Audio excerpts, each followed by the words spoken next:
Hi everyone! So I thought I would just make a quick video of my experience getting to Seoul from Minneapolis, and I thought people would be interested in that considering this certain time of experience and life that we are living. First off, everyone please practice safe social distancing, and I hope everyone stays sane during their quarantine time.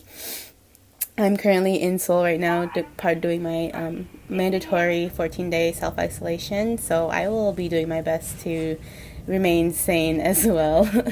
But let's get started. So when I first got to the San Francisco airport for my transfer to my international flight, it was just absolutely surreal, the fact that there was no one there. First off, my flight to San Francisco was probably the best flight I've ever had. Everyone had their own rows, and there was like ample legroom and like overhead space, so it was just amazing and wow. But back to the main point, San Francisco airport was empty. It makes sense though, because California is currently under that quarantine self-lockdown that the governor imposed, and which is great for everyone, but also terrible in the sense, I don't want to get too much into it because everyone experiences it differently. But it was just very surreal and kind of scary to see so many things closed, so many things empty. But it just was nice to see that, like, at least there's some measures to help prevent the spread.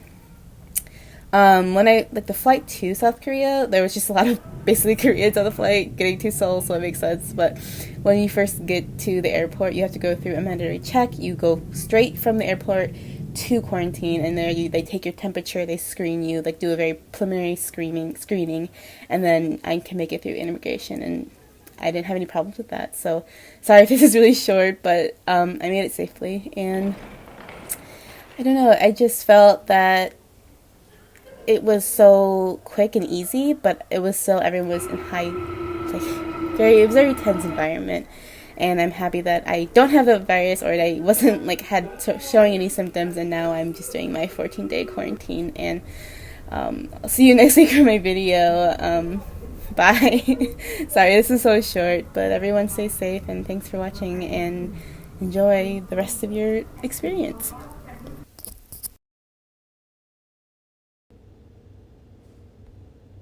Hey everyone, so I thought I would just show my 2 apps that I have to fill out every day. I'm doing it twice a day, but I don't know how many times they would recommend you do it, but they just say like do your temperature once or twice a day, or once in the morning, once at night. So these are the 2 apps that I have to go through. They're just self-quarantine, self-check apps. So this first one, okay. Alrighty. So basically what you do is you just go start self-diagnosis test, and if you want to be simple, there's no symptoms, just click this little button here. But if you want to do this in purpose of this video, you go fewer 37.5 degrees. My temperature was around 36, a little below, like a little above 36. I don't really know Celsius temperatures. So no cough, no sore throat, no dyspnea.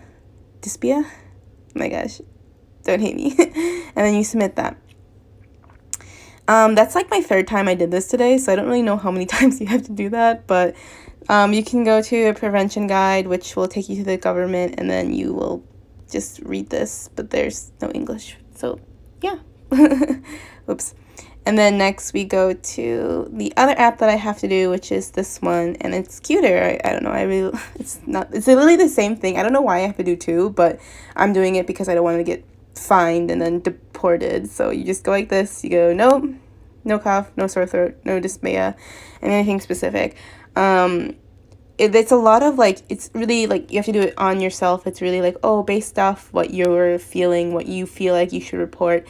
They're really relying on people to basically report the truth, which is really nice, because in the end, like, it's really on everyone's job to like help slow this virus. So yeah, I thought that people would be interested in the 2 little apps that I have to use. Yeah, that's really all I have to do. This one's nicer because they have living rules, and so it's just super simple. You have to stay isolated. If people are wondering how I'm getting, like, if you need to leave the area for medical reasons, like how I'm kind of living here, I'm having my friends who have lived in Korea for more than 2 weeks or have been tested negative go to a convenience store or something like that, like give me kimbap or something, or I have been ordering online food. So I've been living very comfortably. I cleaned my room today, and that's really it.